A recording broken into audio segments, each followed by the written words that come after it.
வாழ்த்துவோம். இன்று வாழ்க வையகம், வாழ்க வையகம், வாழ்க வளமுடன். குரு வாழ்க, குருவே துணை.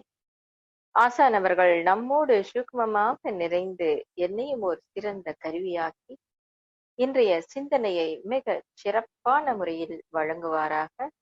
சிந்தனையை, உடல் நலத்தை சீரமைத்து ஓய்வைத்த குருவின் மலரடி பாதங்களை தொழுது இன்றைய சிந்தனையை துவக்குகின்றோம். இன்றைக்கு நாம் சிந்திக்கக்கூடிய சிந்தனை நடமாடும் இறைவன். இந்த பூவுலகில மகான்கள் நீண்ட கால இடைவெளியில் தான் தோன்றுறாங்க. அவங்க உலகிற்கு அளித்த செய்திகள் தான் சாகாவரம் பெற்றவையாக திகழ்கிறது. மகான்களோட வாழ்க்கையே மக்களுக்கு விடுக்கும் செய்தி தான். மகான்கள் காலத்தை கடந்தும் அந்த செய்திகள் நிலைத்து வாழ்றது. தாம் வாழும் காலத்துல எத்தனையோ அதிசயங்களை மகான்கள் நிகழ்த்தி காட்டியிருக்காங்க. அவங்கள குருவாக ஏற்று பின்பற்றி வாழும் மாணவர்கள் அவற்றையெல்லாம் உணர்ந்து உலகத்துக்கு எடுத்து காட்டியிருக்கிறாங்க. மகான் அருட்தந்தை யோகிராஜ் வேதாத்ரி மகரிஷி அவர்கள் நிகழ்த்தி காட்டிய எத்தனையோ அற்புதங்களை ஆங்காங்கு பல அன்பர்கள் அறிவார்கள். அதுல சிலவற்றை நாம இன்றைக்கு சிந்திக்க போறோம். தமிழ்நாட்டை சேர்ந்த ஒரு அன்பர் வட மாநிலத்துல பொறியாளராக பணிபுரிஞ்சு வந்தாராம். அவர் நீண்ட காலம் தியானம் செய்ய தனக்கு ஒரு குரு வேணும்னு நினைச்சிட்டு இருந்தாராம். ஒரு நாள் அவருடைய நண்பர் ஒருத்தர் அவர்கிட்ட மனவளக்கலை முதல் பாகம் புத்தகத்தை பரிசா கொடுத்தாராம். அந்த புத்தகத்தில் அட்டையில மகரிஷியோட படத்தை பார்த்த அந்த அன்பர் இன்ப அதிர்ச்சியில துள்ளி குதிச்சாராம். அவரோட நண்பர்கிட்ட, ஐயா, இவரை ஏற்கனவே எனக்கு நல்லாவே தெரியும். ஒரு முறை இவரேதான் என் கனவுல தோன்றி தீட்சை அளித்துட்டு போனாரு. உண்மையிலே இவர் எங்க இருக்கிறார், தயவுசெய்து சொல்லுங்க அப்படின்னாராம். புத்தகத்தை கொடுத்த அன்பருக்கும் ஆச்சரியம் தாழவில்லை. இது எப்படி சாத்தியம் அப்படின்னு சிந்திச்சாரு. விஞ்ஞானத்திற்கு எட்டாத ஒன்றாக இருக்கிறதே அப்படின்னு சிந்திச்சாரு. அருட்தந்தை அவங்க கிட்டயே கேட்டுருவோம் அப்படின்னு அந்த அன்பர் சாமிஜி கிட்ட வந்து, சாமிஜி, நீங்க எப்போதாவது அந்த வடநாட்டு அன்பருக்கு தீட்சை அளித்துட்டு வந்தீங்களா அப்படின்னு சொல்லி அந்த அன்பர் சொன்ன அனுபவத்தை விவரிச்சு சாமிஜி கிட்ட கேக்குறாரு. அதற்கு அருட்தந்தை, அதுவா, அது சில சமயங்கள்ல என்னோட சூக்கும உடல் பிரிஞ்சு வேண்டிய அன்பர்களுக்கு தீட்சை அளித்து விட்டு வந்துடும் அப்படின்னு சாமிஜி சொன்னாங்களாம். அருட்தந்தை அவங்க 2 கைகளையும் உயர்த்தி வாழ்த்துவது போன்ற அவரோட உருவப்படங்கள் உலகம் முழுவதும் உள்ள அன்பர்களோட வீடுகள்ல, வியாபார நிறுவனங்கள்ல எல்லாமே இருக்கு. இந்த காட்சிகளை கண்ட ஒரு அன்பர் சாமிஜி கிட்ட வந்து அதாவது இந்த காட்சிகளை கண்ட ஒரு அன்பர் வந்து எம்.கே. தாமோதரன் ஐயா கிட்ட மகரிஷியோட படங்கள் இருக்கிற இடங்கள் எல்லாம் ரொம்ப செழிப்பா இருக்கிறத பாக்குறேன் அப்படின்னு சொன்னாராம். நாகப்பட்டினத்துல நடந்த ஒரு நிகழ்ச்சி, அருள்நிதி அப்துல் மஜீத் அவரோட நண்பர்கள் எல்லாம் சேர்ந்து தாமோதரன் ஐயா கிட்ட விவரிச்சு சொன்னாங்களாம். என்னன்னா, ஒரு மீனவர், நல்ல உழைப்பாளி, ஆனா கல்வி அறிவு இல்லாதவர். அவரு அங்க அலைஞ்சு தேடி மன்றத்தை நாகப்பட்டினத்துல கண்டுபிடிச்சு வந்தாராம். தனக்கு சுவாமிஜியோட பெரிய உருவப்படம் வேணும் அப்படின்னு சொன்னாராம். அப்ப அங்க இருக்கிற அன்பர்கள், உங்களுக்கு எதுக்கு அது இவ்வளவு பெரிய படம் அப்படின்னு கேட்டாங்களாம். ஏன்னா தத்துவ விளக்கமோ தவமோ எடுத்துக்கொள்ளும் நிலையில அவர் இல்லையாம். அந்த அன்பர், அந்த முஸ்லிம் அன்பர், அவரு, ஐயா, எனக்கு தினமும் 11 மணிக்கு ஒரு ஆவி வந்து பிடித்து கொண்டு விடும். அப்பொழுது நான் செய்கின்ற அட்டகாசம் தாங்க முடியல அப்படின்னு வீட்டுல இருக்கவங்க எல்லாம் சொல்றாங்க. சுய நினைவு வந்தவுடன் தான் அதோட விளைவுகளை கண்டு நானே உணர்ந்து தினமும் வருத்தப்படுவேன். அதை ஓட்டுறதுக்கு நானும் பார்க்காத மந்திரவாதி இல்ல, பார்க்காத சாமியார் இல்ல, எங்க போனாலும் என்ன அதை விட்டபாடே இல்ல. இந்த தொலைவிலிருந்து விடுபட முடியாம தவித்து கொண்டிருக்கிறேன். இறைவனின் கருணையால் என்னிடம் ஒரு அன்பர் இந்த வேதாத்திரி மகரிஷியோட ஒரு சின்ன படத்தை கொடுத்து வச்சு கொள்ளும்படி சொன்னார். நானும் அதை வாங்கி என்னோட குடிசையில கொண்டு போய் வச்சிருந்தேன். வழக்கம் போல இரவு 11 மணிக்கு அந்த ஆவி வந்தது. வீட்டு வாசப்படியில நின்னு அது என்னிடம் பேசுச்சு. அந்த படத்தை தூக்கி வெளியே எரிஞ்சிடு, அது இருந்தா என்னால வர முடியாது அப்படின்னு சொல்லுச்சு. நான் எந்த படம் அப்படின்னு தெரியாம விழிச்சிட்டு இருந்தேன். அது காட்டிய திசையில அந்த சுவரை நோக்குனேன். அங்க நான் காலையில சுவர்ல ஒட்டி வைத்த சுவாமிஜியோட படம் இருந்தது. நான் ஓடி சென்று எடுத்து அந்த படத்தை மீண்டும் என்னோட சட்டப்பையில வச்சுக்கிட்டேன். நீ அந்த படத்தை தூக்கி வெளியே வீசி எரிஞ்சிடு, நான் உன்னோட வந்துடுறேன், உனக்கு ஒரு தீங்கும் செய்ய மாட்டேன் வெளியில நின்று கொண்டு மீண்டும் மீண்டும் கெஞ்சியது. நான் அந்த மகானை நினைச்சு படத்தை விடாம பற்றி கொண்டு நின்றேன். அந்த ஆவியால வீட்டுக்கு வர முடியல. அதன் பிறகு அந்த ஆவி என்னை விட்டு விட்டது. அதனால எனக்கு இந்த வேதாத்திரி மகரிஷியோட பெரிய படம் வேண்டும் அப்படின்னு அந்த முஸ்லிம் அன்பர் அப்துல் மஜீத் ஐயா கிட்ட சொன்னாராம். அந்த அளவுக்கு மகானோட ஆற்றல் எந்த அளவுக்கு அந்த அன்பருக்கு உதவி இருக்கு பாருங்க. சில முறை மகரிஷி அவங்க மனதால விரும்புபவர்களைத்தான் தான் இருக்கும் இடத்தில இருந்து வாழ்த்தி சரி செஞ்சு வர்றத நாம எல்லாம் தெரிஞ்சிருக்கிறோம்.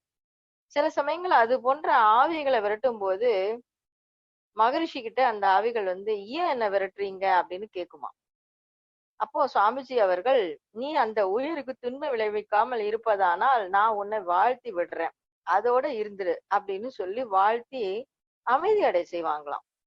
ஆனா அவரோட உருவ நினைவும், அதாவது அருள் தந்தையோட உருவ நினைவும் ஆவிய விரட்டினது எப்படி அப்படின்னு இத கேள்விப்பட்ட அன்பர்கள்லாம் அருள் தந்தை அவங்க கிட்ட இந்த சம்பவத்தை விளக்கி இது எப்படி சாத்தியம்னு கேட்டாங்களாம். அப்போ சுவாமிஜி சொன்னாங்களாம், வான்காந்தத்துல கலந்து சுவாமிஜி நிறைஞ்சிருக்காங்க. அப்போ அவரோட நினைவு வரும்போது அன்பர்களுக்கு தவத்துல சுவாமிஜி உதவி இருக்காங்க. இப்போ மகரிஷி அவங்க புன்னகையோட அந்த அன்பர்கள் கேட்ட கேள்விக்கு விளக்கம் கொடுத்தாங்க. அதாவது அந்த அன்பருக்கு என்னோட படத்தை பார்த்தவுடன் அவரோட மன அலைச்சல் வேகம் குறைஞ்சு விட்டுருக்கும். அது ஒரு மேற்பதிவாக அமைஞ்சு இருக்கிறதுனாலதான் ஏற்கனவே இருந்த அந்த பேய் பதிவு போய்விட்டது அப்படின்னு சொன்னாங்களாம். இப்ப நடமாடும் இறைநிலையாக இருந்து நம்மோடு வாழ்ந்து வரும் அவரின் அறிவை என்னன்னு சொல்றது. அறிவையே அறிவித்த தெளிவு பெற்ற மகான், அறிவை அறிந்த தெளிவே ஞானம். சாமிஜி அவர்கள் அருட்காப்பு வடிவமைத்து கொடுத்து எத்தனையோ அன்பர்களுக்கு ஒரு நல்ல மாற்றத்தை ஏற்படுத்தி கொடுத்திருக்காங்க. இன்னொரு சம்பவம் பத்தி பார்க்கலாம். சில ஆண்டுகளுக்கு முன்னாடி நடந்த நிகழ்ச்சி. ஒரு மன்ற பெண்மணி குருட்டரை சேர்ந்தவங்க, அவங்க வீட்டு கொல்லப்புறத்துல ஒரு தோட்டம் வச்சிருந்தாங்க. அங்க கிணத்துல இருக்கிற மோட்டார் பம்புகளை அடிக்கடி திருடங்க எடுத்து போயிடுறது வழக்கமா. ஒரு நாள் அந்த அம்மையார் மகரிஷி கிட்ட தன்னோட மோட்டார் பம்புகள் அடிக்கடி திருடு போறத தடுக்க முடியல, அதுக்கு சுவாமிஜி நீங்க தான் அருட்காப்பு செய்யணும் சொல்லணும் அப்படின்னு சொல்லி விரும்பி கேட்டாங்களாம். அப்போ மகரிஷி அவர்களும் தன்னுடைய உருவப்படத்தை எடுத்து அதுல அருட்காப்பு எழுதி அந்த அம்மையார்கிட்ட கொடுத்து, இதை அந்த மோட்டார் அறையில வச்சிடுங்க, பாதுகாப்பா அமையும்னு சொன்னாங்களாம். அந்த அம்மையாரும் அத ரொம்ப நம்பிக்கையோடு வாங்கிட்டு போய் தோட்டத்து மோட்டார் அறையில வச்சுட்டாங்களாம். ஒரு வாரம் கழிச்ச பிறகு ஒரு நாள் நள்ளிரவுல திருட வந்தானா. அங்கிருந்து மோட்டார் பம்பு ஸ்டார்டர் எல்லாத்தையும் அவன் கழட்டி எடுத்து அதோட தூக்கி செல்றதுக்கு வர வேண்டிய கூட்டாளி எதிர்பார்த்துட்டு இருந்தானா. ஆனா அவன் அந்த கூட்டாளி அன்னைக்கு வரவே இல்லையா. அப்ப எதை முதல்ல தூக்கிட்டு போலான்னு யோசிச்சுட்டு இருக்கும் போது அவன் மனசுல திடீர்னு ஒரு மாற்றம் ஏற்பட்டதாம். யாரோ அவனை தாக்க வர்றதா எண்ணுனானா. எதையும் எடுத்துக்கொள்ளாம தப்புனா போதும்னு ஓடியே போயிட்டானா. அவன் ஓடுற சத்தத்தை கேட்டு விழித்து கொண்ட ஊர் மக்கள் அங்க வந்து பாக்குறாங்க. மோட்டாரு பம்பு எல்லாமே கழட்டினபடியே கிடக்கு. அவன் எதையுமே எடுத்துட்டு போகல. அடுத்த நாள் அந்த ஆளு டீ கடையில டீ குடிச்சிட்டு இருந்தானா. அப்ப அவனோட கூட்டாளி மெல்ல, ஏன் நீ அந்த அம்மா தோட்டத்துக்கு போன மோட்டாரை கழட்டிட்டு வச்சு எடுக்காம ஓடி வந்துட்டியே ஏன் அப்படின்னு கேட்டானா. அதுக்கு அவன் சொன்னானா, திடீர்னு எனக்கு ஒரு ஆபத்து வந்தது. தாடியோடு கூடிய ஒரு கிழவன் கையில கோலை வச்சுட்டு மிக அனாசையா சுழட்டி கொண்டு என்ன நோக்கி வந்ததா பார்த்தேன். நான் அவன்கிட்ட சிக்கி இருந்தேன்னா தீர்ந்தேன், அவ்வளவுதான். அதனால உயிரை காத்துக்கொள்ள ஓடி வந்துட்டேன். அப்படின்னு சொன்னானா. அந்த ஊர்ல இந்த செய்தி மெல்ல பரவ அவன் அந்த பொருட்களை எடுக்காம விட்டு போனதோட ரகசியம் தெரிஞ்சுதான். அருட்காப்போட மேன்மையை விளக்கும் இன்னொரு நிகழ்ச்சியை பார்க்கலாம். தஞ்சாவூர்ல ஐஐடில ஒரு அன்பர், அவர் துணைவியார் பல ஆண்டுகளாக குழந்தை இல்லாம இருந்து பிற்காலத்துல கருவுற்று சில மாதங்கள் ஆகியிருந்ததாம். அந்த அன்பர்கள் அவங்களுக்கு சுவாமிஜி அருட்காப்பிட்டு வாழ்த்தி அனுப்புனாங்களாம், அந்த அம்மையாரையும் அவரோட துணைவனாரையும். இது நடந்தது சில நாட்கள் போச்சு. ஒரு நாள் இரவுல அவங்க வீட்டுல திருடங்க 7 பேர் நுழைஞ்சாங்களாம். அவங்க திருட்டையே தொழிலாக கொண்டவங்க அந்த திருடங்க. அந்த வீட்டுல நுழைஞ்ச அவங்க அந்த அம்மையாரோட கழுத்துல இருந்து தங்க செயினை திருட முயற்சி செஞ்சாங்களாம். அப்போ விழித்து கொண்ட அந்த அம்மையார் கூச்சல் போட்டாங்களாம். அந்த குரல் கேட்டு அவங்க கணவனும் விழித்தெழுந்தார். தயாராக வந்த திருடர்கள் அந்த அன்பர் தலையில தடியால தாக்குனாங்களாம். அப்போ அவரு 3 முறை வேதாத்திரி சுவாமி காப்பாத்து அப்படின்னு கூவிட்டு மயக்கமாயிட்டாராம். அப்போ மீண்டும் அந்த அம்மையாருக்கோட செயினை பிடுங்க போராடி கொண்டிருந்தாங்களாம் திருடங்க. திடீர்னு எதையோ பார்த்து மிரண்டாங்களாம் திருடங்க. உடனே கூக்குரலிட்டு எல்லாருமே வேகமா ஓடி போயிட்டாங்களாம். அவங்களோட வீட்டுக்கு 3வது வீடுதான் காவல்துறை கண்காணிப்பாளரோட வீடு. இந்த செய்தியை கேள்விப்பட்ட அந்த போலீஸ் இவங்க வீட்டுக்கு அருகிலேயே திருட்டு நடந்திருக்குது அப்படின்னு அவர் தெரிஞ்சுக்கிட்டு திருடங்களை எப்படியும் பிடிச்சிடணும் அப்படின்னு செயல்பட்டாராம். சில நாட்கள்லயே அந்த திருடர்கள் 7 பேரும் பிடிபட்டாங்களாம். அப்ப அந்த காவல்துறை கண்காணிப்பாளர் அவங்களை விசாரிக்கிறாரு. அவருக்கு ஒரு ஆச்சரியம் என்னன்னா, திருட வந்த நீங்க அந்த வீட்டுக்காரரையும் மயக்கமடை செஞ்சுட்டு பிறகு ஏன்டா ஒண்ணும் எடுக்காம ஓடிட்டீங்கன்னு கேட்டாராம். அதுக்கு அவங்க, ஐயா நாங்க அந்த ஆளை அடிச்சோட அந்த ஆள் மயக்கமடையும் போது ஏதோ பெயரை சொல்லி சாமி காப்பாத்து சாமி காப்பாத்துன்னு சொன்னாரு. உடனே ஒரு கிழவன் தாடியோட அங்க வந்தான். நாங்கள் அனைவருமே பார்த்தோம். அவன் கையில தடிய சுழற்றின விதமும் பார்த்த பார்வையும் அவன்கிட்ட சிக்கி இருந்தா உயிர் பிழைக்க மாட்டோம் அப்படின்னு தோணுச்சு. அதுதான் நாங்க எல்லாருமே கூவிட்டு தப்பிச்சா போதுன்னு ஓடி வந்துட்டோம் அப்படின்னு வாக்குமூலம் கொடுத்தாங்களாம். அப்ப மனித எண்ணத்தோட ஆற்றல் சுருக்கி விரியும் தன்மை கொண்டது. மகரிஷி அருட்காப்பிட்ட அந்த எண்ண அலைகள் காந்தாற்றலாக சுருங்கி நம்பிக்கையோடு அதை பெற்ற அன்பர்களோட கருமயத்துல பதிவாகிடுச்சு. அதனால காலத்தால சூழ்நிலையும் அந்த தேவையும் வரும்போதுதான் அவங்களோட உயிர் சக்தி மூலமாகவே அது விரிந்து செயலுக்கு வந்து பாதுகாப்பாக அமைந்திருக்கு. அருட்காப்பு பாதுகாப்பு அமைவதற்கு இது போன்ற அன்பர்கள்கிட்ட நடந்த பல நிகழ்ச்சிகளை சொல்லலாம். பல அன்பர்கள் மகரிஷி அவர்களோட படங்களை தொழிலகத்திலும் வீடுகள்லயும் பாக்கெட்லயும் பர்ஸ்லயும் நம்பிக்கையோட வச்சிருக்கிறத நம்ம பார்க்கலாம். திண்டுக்கல்ல பெண்மணி அவர் அருட்காப்பிட்ட மகரிஷியோட படத்தை தன்னோட பர்ஸ்ல எப்போதுமே வந்தாங்களாம். தான் எங்கு போனாலும் மகரிஷி தனக்கு காப்பாக உள்ளார்னு அழுத்தமா எண்ணி வந்தாங்களாம் அந்த பெண்மணி. ஒரு நாள் பேருந்து நிலையத்துல பஸ்ல இருந்து இறங்கி வரும்போது தன்னுடைய பர்ஸ் பிக் பாக்கெட் அடிக்கப்பட்டுறத உணர்ந்தாங்க. உடனே பஸ்ல இருந்து தேடி பார்த்தாங்க, கிடைக்கல. அப்ப ரொம்ப வருத்தமா வீட்டை நோக்கி நடக்கிறாங்க. அந்த பர்ஸ்ல ரூபாய் 60 தான் வச்சிருந்தான். அதை விட சுவாமிஜி படம் காணாம போனதை நினைச்சு அவருக்கு ரொம்ப வருத்தமா இருந்ததாம். 200 அடிதான் போயிருக்காங்களாம் அந்த அம்மையார். அவங்களுக்கு ஒரு உள்ளுணர்வு, ஒரு நம்பிக்கை துளிர்த்தது. மகரிஷியோட படம் அருட்காப்புடன் இருந்ததால அது நிச்சயமா நம்மளுக்கு கிடைச்சிரும்னு ஒரு எண்ணம் வந்ததாம். திரும்பி அவங்க வந்த திசையை நோக்கி மீண்டும் அந்த பஸ் ஸ்டாண்டுக்கு போனாங்களாம். அங்க ஒருத்தனை சுத்தி 5-6 பேரு கூட்டமா நின்னு கொண்டு ஏதோ விசாரிச்சுட்டு இருந்தாங்களாம். அங்க என்ன நடக்குது அப்படின்னு இவங்க எட்டி பார்த்தாங்களாம். அவங்க கிட்ட அந்த பிக் பாக்கெட்டு மாட்டிட்டு தர்ம அடி வாங்கி கொண்டிருந்தானா. அப்ப இந்த அம்மையாரோட பர்ஸ் அவன் கிட்ட இருந்ததா. அதை பார்த்த உடனே ரொம்ப மகிழ்ச்சி பொங்கிச்சு அந்த அம்மையாருக்கு. இது என்னோடது அப்படின்னு சொல்லி அடையாளம் சொல்லி, சுவாமி வேதாத்திரி மகரிஷியோட படம் வச்சிருக்கிறேன் அந்த பர்ஸ்ல, அதனால அதை சோதிச்சு பார்த்து நீங்க எடுத்து கொடுத்துருங்க என்கிட்ட அப்படின்னு சொன்னாங்களாம் அந்த பெண்மணி.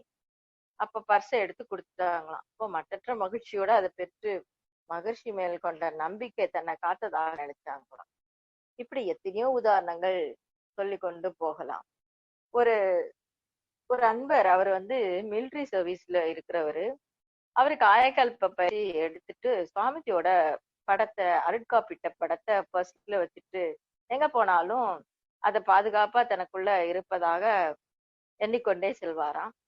அப்ப அவர் வந்து ஒரு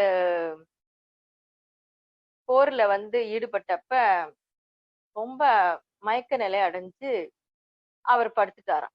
அப்போ நிறைய டெட் பாடிஸ் எல்லாம் எடுத்துட்டு போயிட்டு இருந்தாங்களாம். இவரும் டெட் ஆயிட்டாருன்னு இறந்து போயிட்டாருன்னு நினைச்சு இவரையும் எடுக்கிறதுக்காக வந்தாங்களாம். அப்போ அந்த சமயம் சுவாமிஜி அவர்கள் சூக்மமாக அவ்விடத்திலே தோன்றி, இவரு இறக்கல, நீங்க வந்து இவரை கொண்டு போய் மருத்துவமனையில சேர்த்துருங்க அப்படின்னு சொன்னாங்களாம். அப்போ சொல்லிட்டு போயிட்டாங்களாம். அந்த சமயம் அந்த அன்பர்கள்லாம் அவரை மூச்சு இருக்கிறத கவனிச்சு, அவரு யாரு, அவர் பேர் என்னன்னு செக் பண்றதுக்காக அவரோட உடைமைகள் எல்லாம் பரிசீலித்து பார்த்தாங்களாம். அப்ப அவர் சட்டப்பையில சுவாமிஜியோட புகைப்படம் இருந்ததாம். இத பார்த்தோன்னே இவரு தானே இப்ப வந்து சொன்னாரு, இவர் யாரா இருக்கும் அப்படி நினைச்சாங்களாம். அதுக்கப்புறம் அந்த அன்பர் மயக்க நிலையில இருந்து வெளியே வந்ததுக்கு அப்புறம், இந்த புகைப்படத்துல இருக்கிறவர் தான்ப்பா வந்து நீ உயிரோட இருக்கன்னு சொன்னாங்க அப்படின்னு சொன்னாங்களாம். இப்போ இந்த மாதிரி நிகழ்ச்சிகள் எல்லாம் கேட்கும்போது மிகவும் மகிழ்ச்சியாக, நமக்கு உற்சாகமாக இருக்கும். ஏன்னா நமக்கு வாழ்க்கையில எத்தனையோ சிக்கல்கள் வந்தாலும் அந்த சிக்கல்கள் எல்லாம் குரு தவம் இயற்றி, குரு உருவத்தையே நினைச்சு நினைச்சு தவம் ஏற்றி நாம அந்த சிக்கல்களுக்கான தீர்வை நம்ம குரு கிட்ட கேட்கும் போது நிச்சயமாக அவர் அளிப்பார். என் வாழ்க்கையிலயும் நடந்த ஒரு சம்பவத்தை அன்பர்களே உங்ககிட்ட பகிர்ந்து கொள்றேன். ஒரு 12 ஆண்டுகளுக்கு முன்னாடி எனக்கு அப்போ உடல்நல குறைவு காரணமாக நான் வந்து ட்ரீட்மெண்ட்ல இருந்தேன். அப்போ வந்து சுவாமிஜி கிட்ட மானசீகமா பிரார்த்தனை பண்ணிக்கிட்டு இருந்தேன். என்னன்னா எனக்கு கரெக்டான முறையில டாக்டர் வந்து டயக்னோஸ் பண்ணணும். தேவையில்லாம அட்மிஷன் எல்லாம் போட்டு நம்மள வந்து ரொம்ப கஷ்டப்படுத்திடக்கூடாது. ஏன்னா இப்ப வந்து அன்னெசரியா நிறைய டெஸ்ட் பண்றாங்க. அதனால என்னோட பிரச்சனைக்கான தீர்வு எனக்கு கரெக்டா கிடைக்கணும்னு சங்கல்பம் பண்ணிக்கிட்டே இருந்தேன். அப்போ என்னால நடக்க கூட முடியல. அந்த அளவுக்கு பலகீனமா இருந்ததுனால வீல் சேர்ல என்னோட கணவர் தான் அப்படியே தள்ளிட்டே வர்றாங்க. அப்போ தள்ளிக்கிட்டே வரும்போது சுவாமிஜி என் கூட நீங்க வரணும்னு சொல்லி நான் மானசீகமா பாவனை பண்ணிக்கிட்டே அந்த ஹாஸ்பிட்டல் போறேன். அப்போ ராமச்சந்திரா ஹாஸ்பிட்டல் போகும்போது உள்ள போயிட்டேன். போன உடனே அங்க டாக்டர் இருந்தாரு. அவரை பார்த்த உடனே எனக்கு குருவோட உருவ நினைவை அப்படியே அந்த டாக்டரோட உருவத்தோட பொருத்தி பார்த்து எனக்கு சரியான முறையில சுவாமிஜி நீங்க தான் இந்த டாக்டரோட ஆத்மாக்குள்ள நுழைஞ்சு எனக்கு சரியான டயக்னோஸ் வந்து கொடுக்கணும், எனக்கு கரெக்டா கொடுக்கணும்னு சொல்லி அப்படி பிரார்த்தனை பண்ணிக்கிட்டே இருந்தேன். அதே மாதிரி டாக்டர் எல்லா ரிப்போர்ட்டும் படிச்சுட்டு விட்டமின் டி போதும்னு சொல்லி எழுதி கொடுத்தாங்க. அதுக்கப்புறம் நான் வீட்டுக்கு வந்துட்டேன். அன்றைக்கு மாலையில என்னோட தோழி ராகவேந்திர அம்மா வந்தாங்க. இன்னைக்கு எங்கம்மா போனீங்க காலையில அப்படின்னு கேட்டாங்க. நான் இந்த மாதிரி ஹாஸ்பிட்டல் போனேன் அப்படின்னு சொன்னேன். அப்படியா? எனக்கு அப்போ அந்த அம்மா வந்து டிப்ளமோ சக்திநகர் அறக்கட்டளையில படிச்சிட்டு இருந்தாங்க. அன்னைக்கு துரியாதீத தவம் ஏற்றி கொண்டிருக்கும் போது நான் வீல் சேர்ல போற காட்சி ஒரு பிராக்ஷன் ஆஃப் த செகண்ட் என்னோட தோழிக்கு தெரிஞ்சிருக்கு. அவங்க தவத்தோட முடிவுல தெரிஞ்சிருக்கு. அப்போ பக்கத்துல வந்து சுவாமிஜி நிக்கிற ஒரு காட்சியும் அவங்களுக்கு தெரிஞ்சதாக என் தோழி வந்து என்கிட்ட சொன்னாங்க. அப்போ அந்த நம்ம மேல யாரெல்லாம் ரொம்ப பிரியமா இருக்கிறாங்களோ அப்போ அந்த உயிர்கலப்பு இருக்கிறதுனாலதான் இந்த காட்சி வந்து அவங்களுக்கு தெரிஞ்சிருக்குன்னு நான் புரிஞ்சுக்கிட்டேன். குருவோட ஆற்றலை எண்ணி எண்ணி இன்றைக்கு வரையும் நாமெல்லாம் வியந்து கொண்டுதான் இருக்கிறோம். சுவாமிஜி ஸ்தூலமாக இருந்தும் மக்களை வழிநடத்தினாங்க. இப்ப சூக்குமமாக இருந்தும் எத்தனையோ அன்பர்களுக்கு வழிகாட்டி கொண்டிருக்கிறாங்க. அதனால நம்ம கவலையை ஒழிச்சிட்டு சுவாமிஜி சொன்ன நெறிகளை நாம சிறப்பாக வாழ்க்கையில கடைபிடிச்சு என்றென்றும் இன்புற்று வாழ்வோமாக. அருட்பேராற்றல் கருணையினால் நாம் அனைவரும் உடல் நலம், நீலாயுள், நிறை செல்வம், உயர்ப்புகள், மெய்ஞானம் ஓங்கி வாழ்க்கையில் அனைத்து வளங்களும் பெற்று நிறைவாக வாழ்வோம் என்று கூறி வாய்ப்பளித்த அன்பு உள்ளங்கள் அனைவரையும் வாழ்த்தி நன்றி கூறி விடைபெறுகின்றேன். வாழ்க வளமுடன், வாழ்க வளமுடன்.